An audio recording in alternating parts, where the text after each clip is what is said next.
I am Brad Keelor. You are a Director's Cut viewer. Coming up next on Director's Cut, it's our Terzaghi Lecture Special.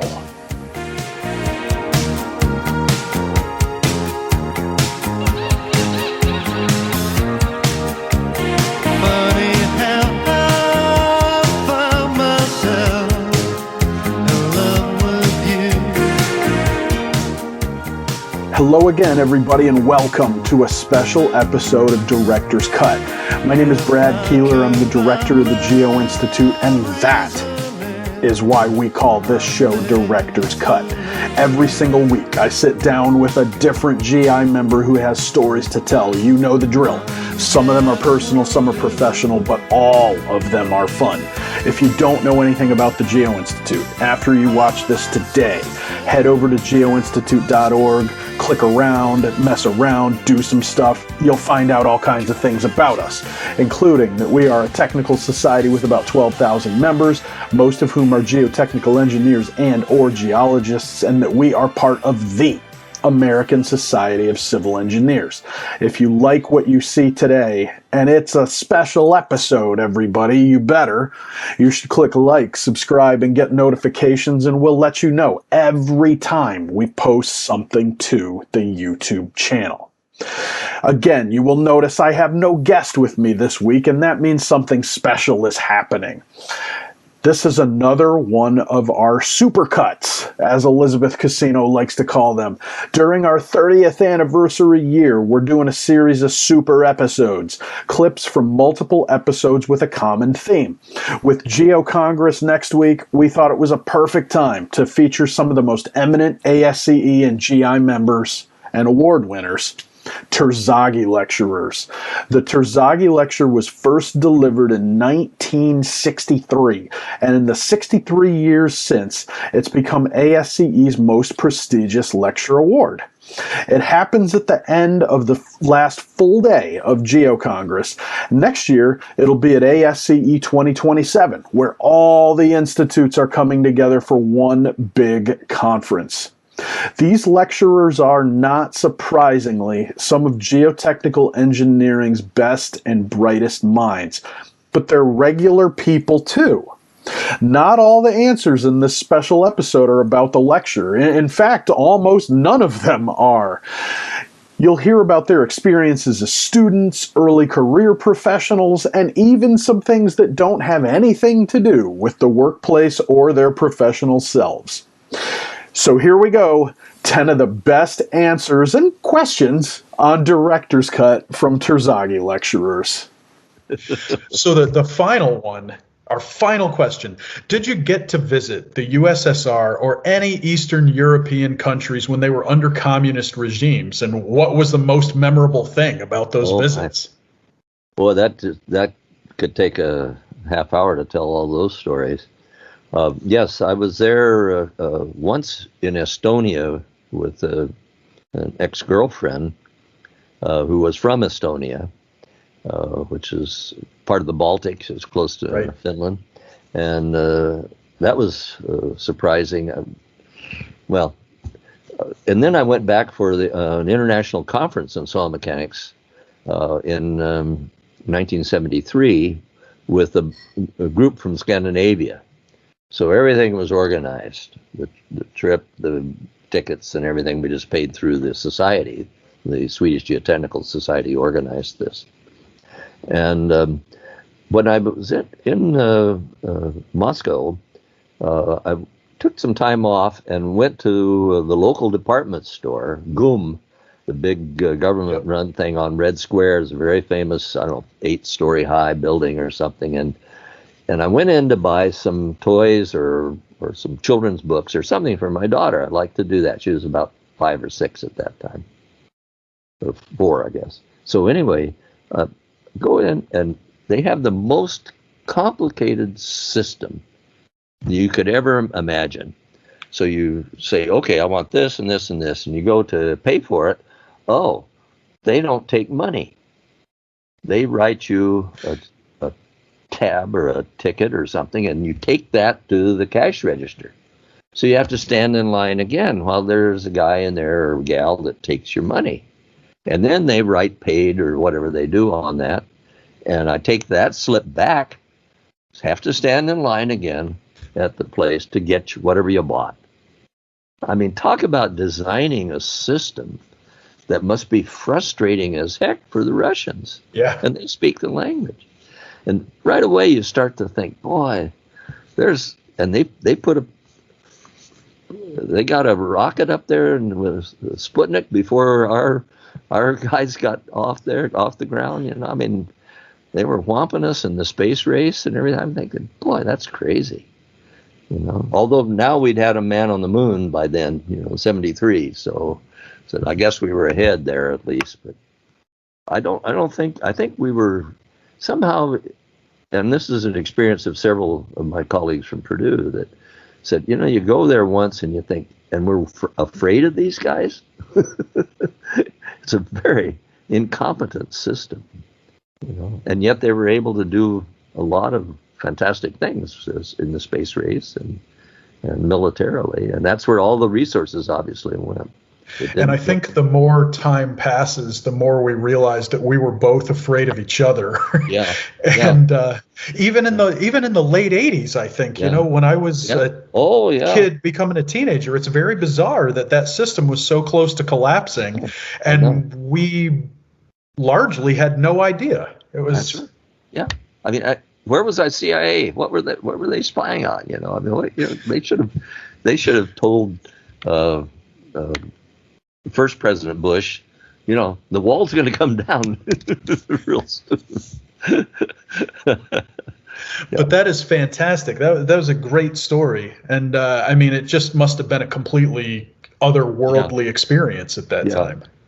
Well, the other thing, I was thinking about this ahead of time, obviously a little, and the other visit was to Poland in the mid '80s, and there was a Pole that had worked in Sweden when I was at the Swedish Geotechnical Institute that I kept in contact with, Boleslav Mazakevich, and he was a harbor engineer doing a lot of work on harbors in Gdynia and Gdansk up there on the Baltic shipyards, and he wrote a couple of books on dry docks and, you know, that kind of thing, heavy construction stuff.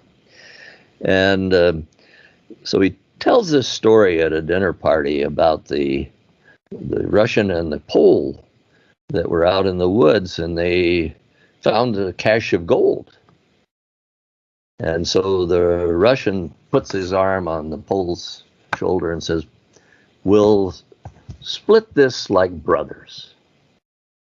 And the Pole looks up and he said, no, please, 50-50. Because Mazakevich used to tell me they would take hard currency, which they had a hard time getting, buy sheeting in Denmark or Germany, ship it to somewhere, and it ended up probably in Vietnam. I'm sorry, I didn't expect that. End up in Vietnam, no, I can't answer it. I'll let my wife answer it. Sorry, I don't know how to do that. That's okay. I'll turn it off. I'm sorry. One more ring and then it'll be off. So anyway, the other thing that anyway, that must have been terrible that they had to do that, you know, and that was the brother, you know, Big Brother was going to take care of this, you know, and then they ended up taking most of their hard work. You know, Big Brother will take care of you. Well, from the Poles' point of view, that wasn't very realistic. But let me tell you one other little quick story. Sure. They have their jokes are fantastic. It's that kind of thing. They've got a political twist or something associated with it. And there were two, a party leader at that time and the premier or whatever prime minister. One was called Gierek and one was called Gurmulka. And I don't know which one it was, but let's say Gierek goes out in Warsaw, in the capital, and goes in this square at night, and it's deserted, and there's that's in the middle of the square is a pillar with somebody standing up there with a sword and, you know, kind of a medieval guy. And turns out it's a king, Wenceslas. And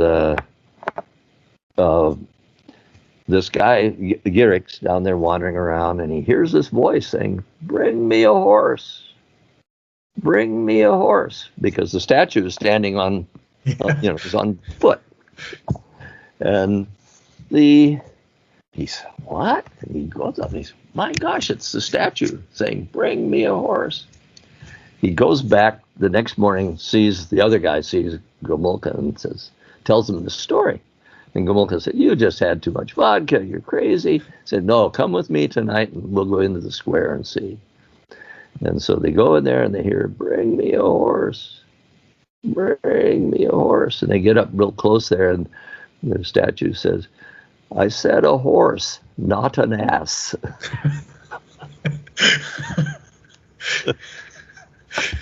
Well, that's good. We have had a complete interview here today, I feel like now.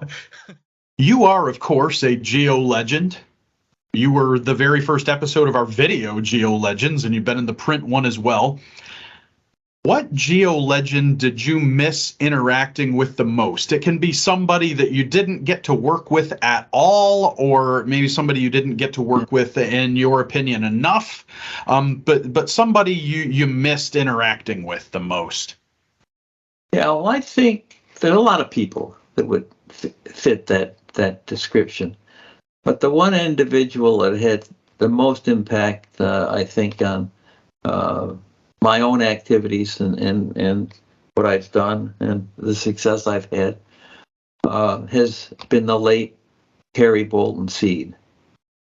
Harry Seed is the individual who brought me to Berkeley in the first place. And we became very close friends and colleagues. And he worked, of course, he's best known as his work as the father of geotechnical earthquake engineering.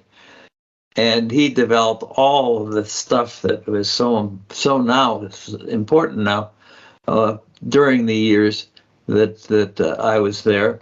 I was not working specifically in that area, but we were in constant contact. And he's the one who always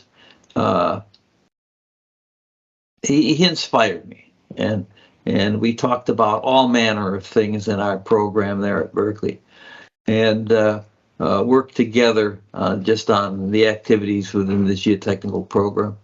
And he had great insights and great consideration, compassion for all of his friends and colleagues, and just was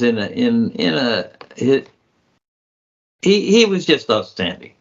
And we could talk about anything, and I could learn from it, and admired him both as a colleague and as a friend.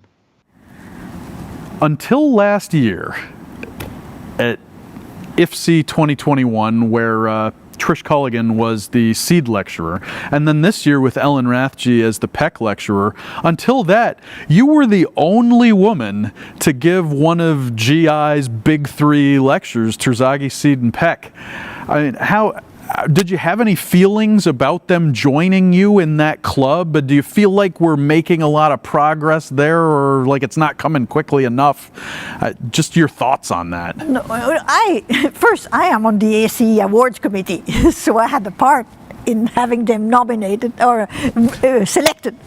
But I was very proud that Trish and Ellen were selected, and I was even prouder when I heard them give the lectures. Mm-hmm. They did such a good job. They were such good lecturers. So I think it's only a good thing. And the reason I was alone is because I'm of a certain age.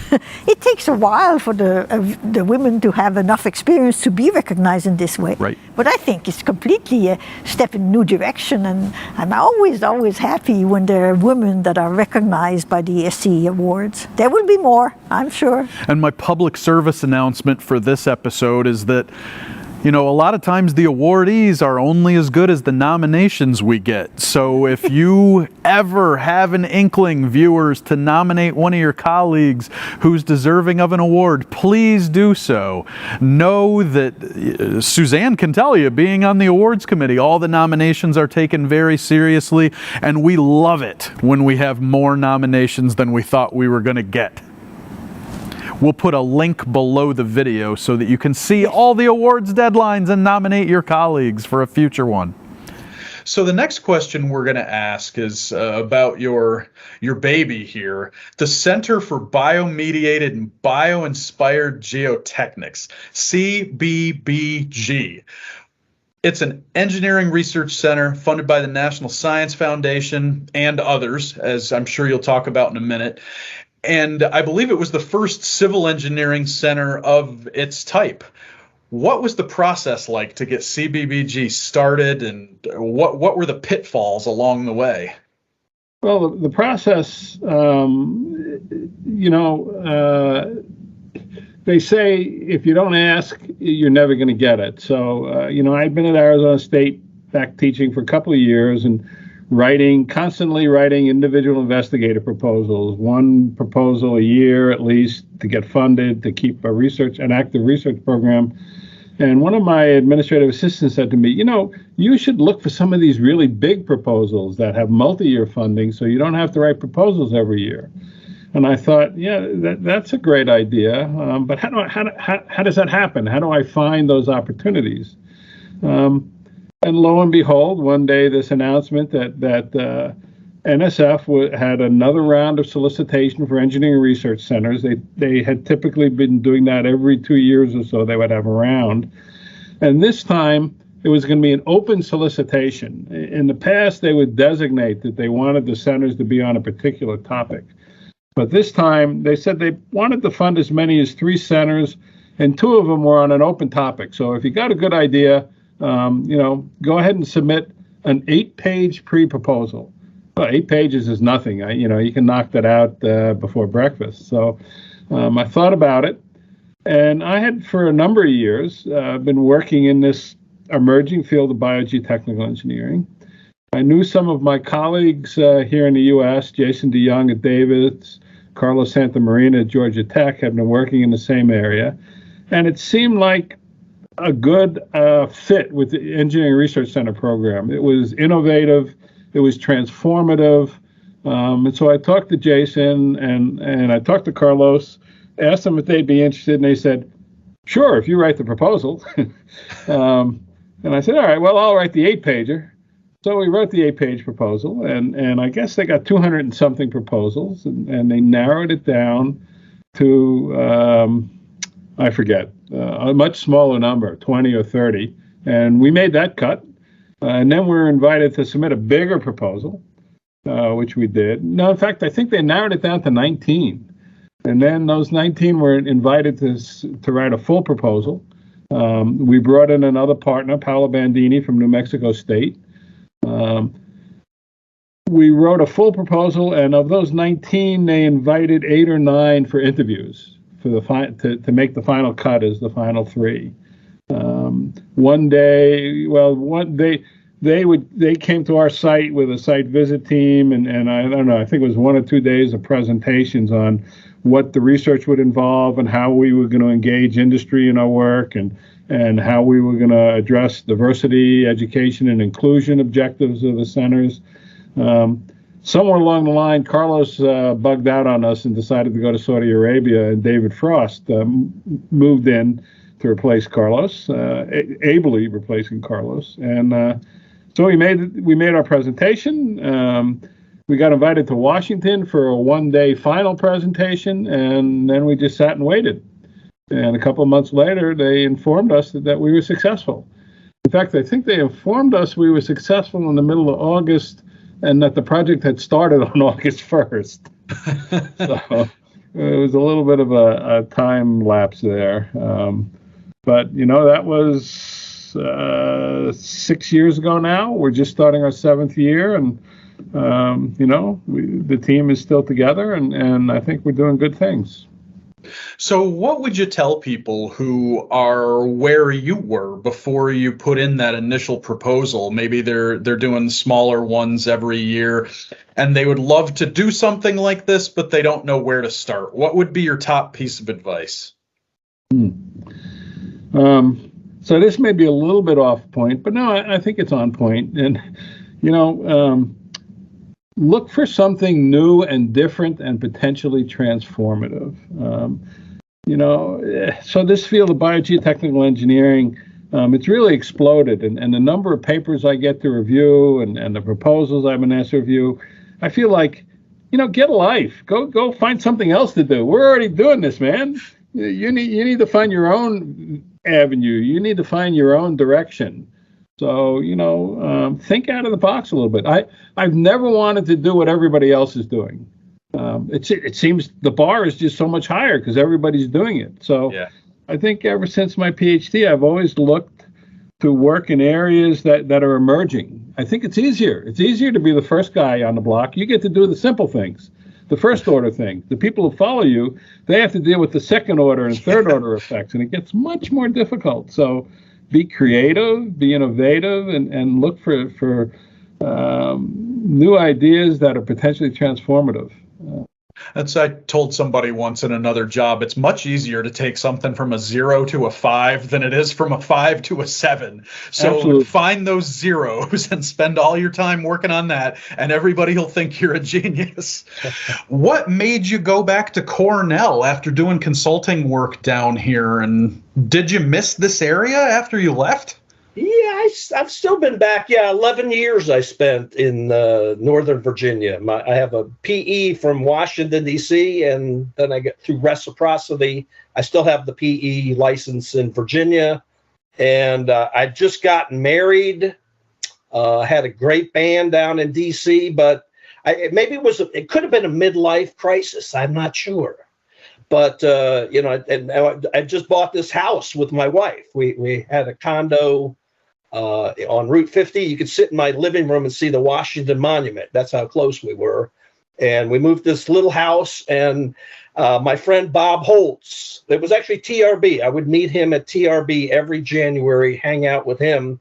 And he said, you should get a PhD. You're always doing research, but you're in a consulting company. So I took his advice, and I was working on a proposal with him, but turned out somebody had already beat me to the topic for National Science Foundation funding. Fred Kolhowie called me up at Cornell and says, I hear you want to do a PhD. I got the money. You come here, you'll be out in about 3 years. And so I took him up on it. He was kind of a tough cookie. So that Fred to work with, he's very picky, but that's good. I learned discipline from that. But I always tell everybody that Fred Kolhowie gave me the 3rd degree.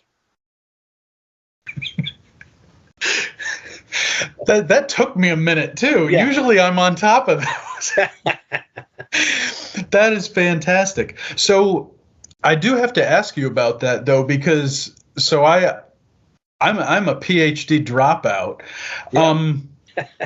For a long time, every summer, at the end of the summer, I would think to myself, I could really start up again. Was it something that was always in your head, or did it take those conversations with people like Bob Holtz to push you to want to go do it? Yeah, I don't think I ever thought of it doing that. I had actually quit college after my junior year, much to the dismay of my parents, to play guitar with my friend Mike Duffy. In fact, I just played with him this past weekend at the Marietta Wine Market. So we've been playing together. We've been playing guitar together for 50 years. So you got the best of both worlds, because you got a degree and you're still playing with him. Yeah. And I'm getting a PhD is not for everybody. And I did it later in life, and it was a little tougher because I'd forgotten so much. But I think at the end of the day, it's something I wanted to do, but it took a while to get there. That's great. So a lot of credit, if he's watching this, to Bob Holtz on that Bob one. Holtz. Yep, he was the man. Next up, we've talked a little bit about athletics as we've gone through here, but it's time for a real 100% question about it. You are a very accomplished triathlete. Every time I meet someone who's completed a triathlon, and I am not among that group, it's always been a dream of mine. I have never done it. Do you remember making the decision to become a triathlete? And after that, how did you go about it? What was your plan? Okay, well, there is an engineering content to this, because this was my celebration to becoming a chartered engineer. So I did my exams, I'd worked really hard, and instead of going to a party and getting drunk, which really wasn't my scene, I'd spotted that there was a triathlon taking place just down the road from where I was working. And I hadn't realized at the time it was the first triathlon ever in Great Britain, 5th of June 1983, for the record, and I put my name in to do it. It was 1,200 meter swim, 45 miles, sorry, I'm mixing my units, on the bike, and then a half marathon. And it was fascinating, and I didn't know whether I could swim 1,500 meters, and especially not in cold water, but at least I started swimming, that was all right. I borrowed a bike from an old boyfriend and spent most of the time in the top gear, which wasn't really very sensible, and I'd run marathons in Fiji, so that wasn't so difficult. And I think I came fourth, and I thought it was just going to be, the typical, what's it called, the bucket list or whatever. I'd just do it. But having done it once, I found myself being signed up by the British Triathlon Association, and I become a member. And then the next event, I turned up after a party, still probably rather the worse for wear, and that was the first triathlon I ever won. And at the end of the year, I finished 8th behind 7 professional Americans in the Nice International Triathlon, and suddenly I found myself on the way, and I was really enjoying it, learning so much, and it opened up a wonderful opportunity to have a sort of parallel stream to my my MPhil and then later my doctorate. And I was lucky enough to compete for Great Britain for about 10 years and win a few European titles and compete in Hawaii on 5 occasions, 4 with decent results, well, 3 with decent results, and the last one was a disaster. But that's character forming, isn't it, Brad? It is. I want to go back to something you just said a moment ago, that you were doing this while you were going through graduate school. And there's a definite process to both, right? When you go through graduate school, you got to learn to do research. You have to learn to write. And a lot of things are very methodical. Did you approach triathlon and training in the same way, or were they two very divergent things for you? No, it's exactly the same. You have to have really good time management skills, otherwise you won't succeed. And there'd be different phases in the year. So I was very lucky in those days. It was okay for me to go to the secretary of the department, who was a lovely man called Mr. Hutton, and I would say to Mr. Hutton, please don't pay me for the next 2 months. I owe you 2 months of work, because I'd gone off to do training camps, I'd gone off to do racing, and nobody ever asked me for a timesheet because I was patently dead honest about what I owed, and it worked incredibly well. You couldn't do that today. And Mark Randolph was my supervisor in the beginning, and he was fairly laid back. In fact, he was about to move to the University of Western Australia anyway. And I was already a chartered engineer. I had organised all sorts of things. I'd helped to build a dam in Fiji, done all sorts of other bits and pieces. So I think I was trusted to get on with things. I was very motivated, and I'd find that in the summer when I was competing, I would be analysing my data from my centrifuge tests, and the moment I came back from Hawaii, I'd take over the centrifuge for a couple of weeks and get lots of data. And so I was able to use different times of the year to do different things. And ultimately, my doctorate took me 1 more year. But again, I was able to support myself through winning prize money and having sponsorship and all the rest of it. So it sort of worked out quite well. I don't think I was ever the best triathlete I could have been, but actually I'm really quite happy with that, because I'm thrilled that I had the opportunity to become an academic in the end, and to end up, to have the life journey that I've been so fortunate to have.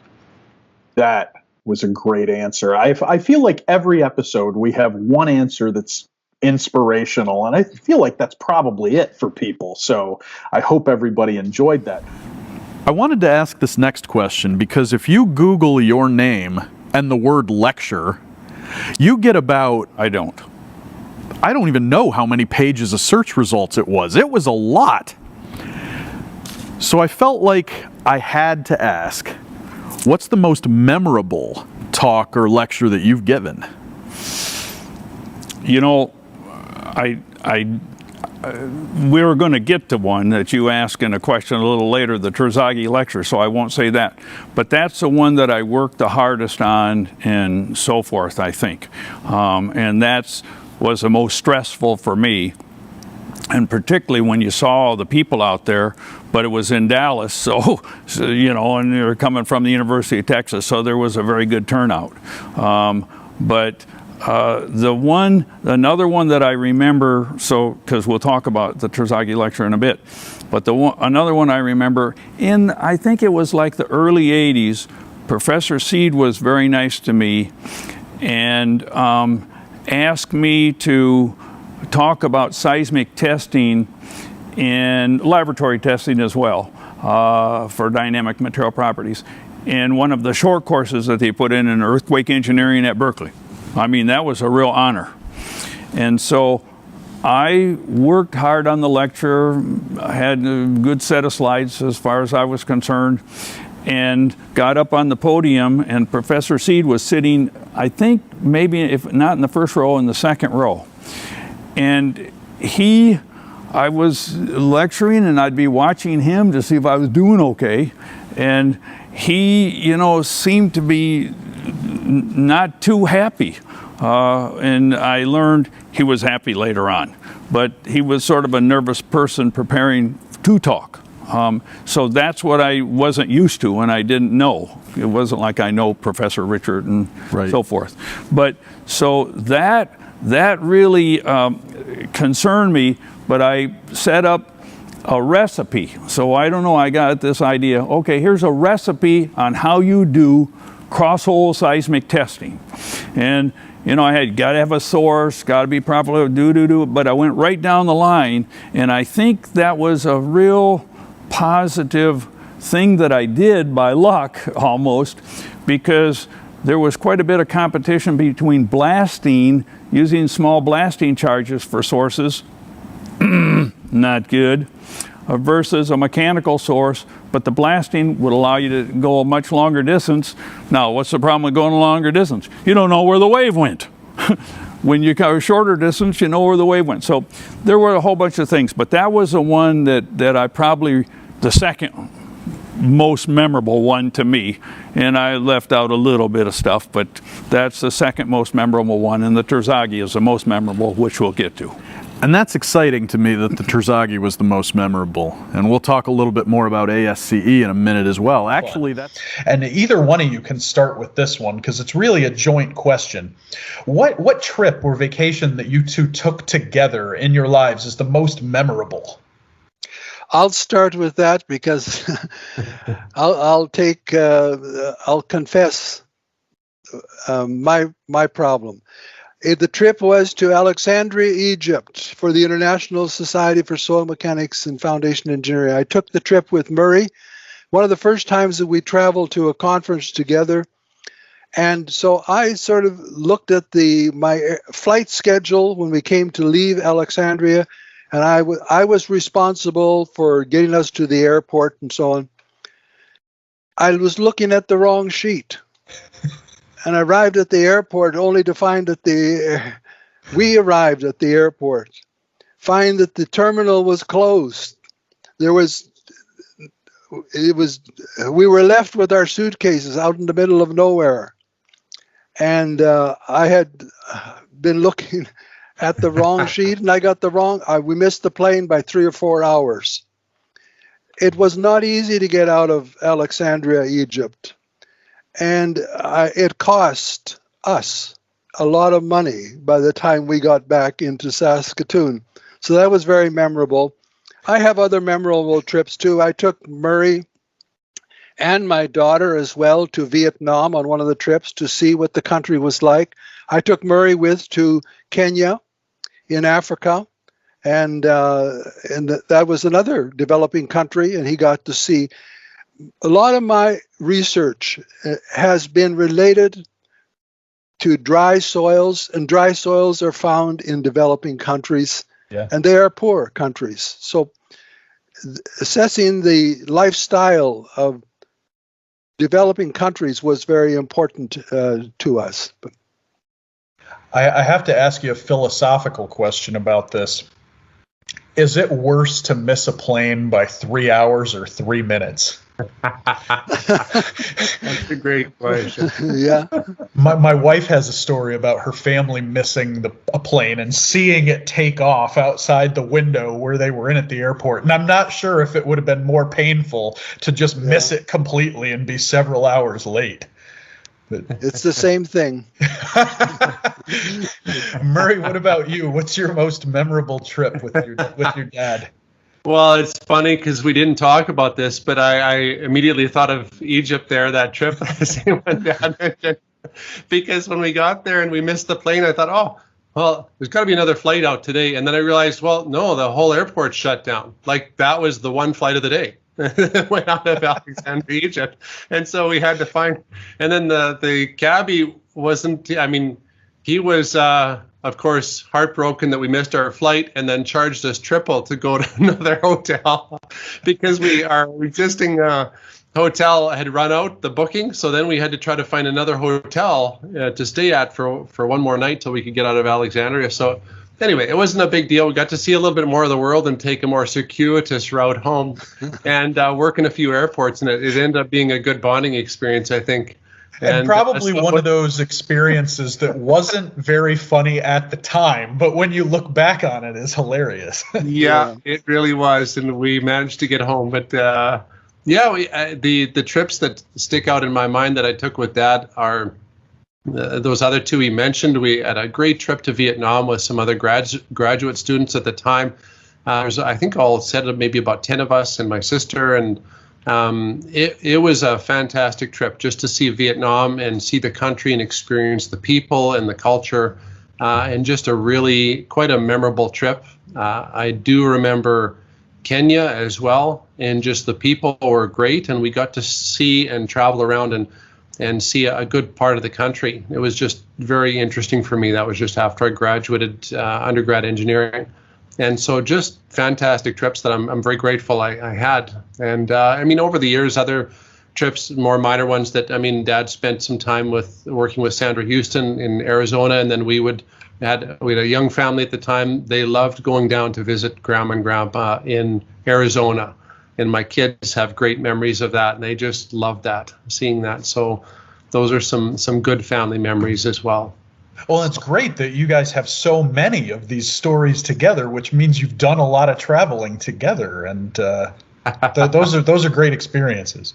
Yeah, the one in Kenya, I'll just mention one other thing here. We were traveling around on the bus, and all of a sudden, I mean, it's a deserted road. There's maybe 10 of us in this bus. We're going along, and there's this wall of kind of high, I don't know, it was bamboo or something along the side of the road. All of a sudden, a guy comes out in khaki fatigues and holds up his hand. I notice, because I'm sitting in the front of the bus, he has an AK-47. And all of these stories about being kidnapped and in a foreign country and whatever come to mind. And he walks up and starts talking to the driver. And I'm watching to see if this is, it's Swahili. And I don't know if this is going south or not. But the engagement seems to be somewhat amicable. And then the guy gets on the truck and we keep driving. And he just stays with us, and we talk back, and I find out that they've had troubles with buses being ambushed in this stretch of road. So they've sent a guard to just stay on the buses with the tourists as they go on this stretch of the road, and then he gets off at the next stop, and he stayed on us for maybe 3 or 4 hours and rode with us. And so it was all good, but initially it didn't sound like it might not be so good. So not everything is as it initially appears. Yeah. Yes. So we built up to this throughout the 10 questions. We mentioned at the beginning, you are the Terzaghi Lecturer in Vancouver at Geo-Congress 2024. This is the 60th Terzaghi Lecture, but through a quirk, not the 60th anniversary of the Terzaghi Lecture.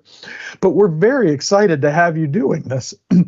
So I wanted to ask, what are you most looking forward to about giving the Terzaghi Lecture this year? Well, first of all, thank you, Geo-Institute. I mean, someone nominated me for this, and I'm very, very grateful. It's kind of a huge opportunity. I mean, it's a chance to sort of reflect on my career and where I've had impact within geotechnical and soil mechanics, and to really reach a broad audience. So obviously I'm very excited by that prospect. I'm also incredibly daunted by it. I mean, there's a lot of great Terzaghi lecturers in the past. But if you ask me what my goal is, I think really I'd like to inspire the next generation. I'd like to find inspiration. I'd like to, through this lecture, inspire a lot of other people to see value in geotechnical engineering and in the way research can address problems in geotechnical engineering and advance the field. I'd really like to do that. I had a wonderful time last year. Paul Main, who I think was the 60th Terzaghi, I think I might be the 61st. He was the 60th anniversary one, but that's, yeah. Okay, there we are. Because there was no lecturer one year. Okay. Well, Paul was wonderful last year because he really transmitted his enthusiasm for his topic. And I've got to say, when I was first invited to do this, the first thing I sat down and I said, what do I care passionately about? Because I think if you care passionately about something, you can transmit it to anybody. And so I'm most definitely playing to my strengths in this lecture on the modeling and representations of soil behavior and how it matters. And that's what I'm hoping to transmit. It's a fairly, I've set myself a tall order on this one, and I've got big shoulders. I've got, what do I say? I've got a lot to live up to. I looked at the list, and I think something like 15 of the Terzaghi lecturers had some kind of link to MIT. They were either educated here, or they had taught here. They were graduate students or undergraduate students. I think 15 out of the 60. And if you think about in recent years, Greg Becker was recently a lecturer, and he was a lecturer here, Ed Cavazanga, the list goes back in time. And so, yeah, I've got big shoes to fill on that, and it is a huge challenge. So I'll give it my best shot. How's that? That is great. And there's going to be a lot of information down in the show notes for people below the window that they're watching this. And we're going to have to look that up, the MIT link. That is amazing. Well, when I was invited, I started to go through the names and I started to think, have they got a connection here? And yeah, I think it came up to about 15. You might get a different number, but I'm pretty confident of most of Even if it's close to that, that is incredible. So we're going to have to we have one final question. We haven't talked about this yet, so this is the place where we're going to do it. You will, of course, be the 2026 Terzaghi Lecturer. The 62nd Carl Terzaghi Lecture will be at Geo-Congress 2026 in Salt Lake City on March 11th. It's going to be a great time. It's a big deal, and it feels like it's a big deal when you're at Geo-Congress. Vaughn, what was your initial reaction to being named the 2026 Terzaghi Lecturer? Well, I should say I've known about it for an incredibly long time. A long time, yeah. Which is in itself a little bit not necessarily an advantage. I think Ji Han was head of, was he the president? He probably let me know in about mid-2024. So plenty of time to think about it for sure. I would say it's a mixture of gratitude and apprehension. Gratitude for the people who nominated me and the awards committee members who agreed to the nomination and recommended me. It's a great honor. I mean, it's one of two lectures worldwide that I think are in the same bucket. There's the Rankine lecture in London and Terzaghi in the US. So, I mean, it's a tremendous honor, and I'm very grateful and happy to have been awarded this honor. The apprehension side is, oh my goodness, what am I going to talk about? It's a very broad audience of practitioners, academic students, and it's probably one of the bigger audiences I'll ever face. So I'm thinking about it nearly every day, what I might include in that lecture, but you want to keep it at a level that is going to appeal to a majority of people at least. You don't want to get into very highly technical material. You don't want lots of equations on the board. You don't want hundreds of graphs. It's a very interesting balance, because I'm very used to giving lectures to research audiences, seminars at universities and things like that. But this is quite different, I think, and my apprehension is just to pitch it at the right level, it's going to be something to do with risk, I'm pretty sure.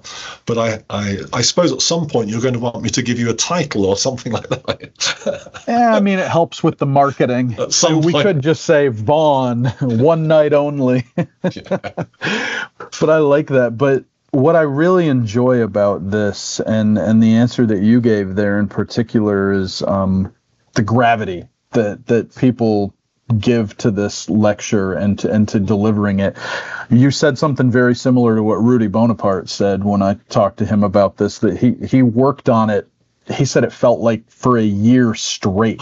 And then even after he gave the initial lecture, when different groups would call him and ask him to give it again in a different location to a different group, he would tweak things, and it felt like it was just a years long labor, but he did love it. He mentioned that. And so I think you really conveyed that as well throughout your answer. And we're thrilled to have you given the lecture in Salt Lake City at Geo-Congress, our 30th anniversary Geo-Congress. And of course, our biggest congratulations to you for this amazing honor. Well, Vaughn. Thanks, Brad. That's absolutely marvelous, and I'm looking forward to it, and I'll do my best. That's all we can all ever do, I think. And that's it. Hope you enjoyed this special episode dedicated to our Terzaghi lecturers. And this isn't even all the lecturers that have been on Director's Cut. Check out the YouTube channel, Apple Podcasts, Spotify, or wherever you get your podcasts for a full list of our over 250 shows. You can watch them anytime you want or listen anytime you want. If you liked what you saw today, of course, again, I think you did because you're here at the end, but click like, subscribe, and get notifications, and yes, I guarantee we'll let you know every time we post something to the YouTube channel.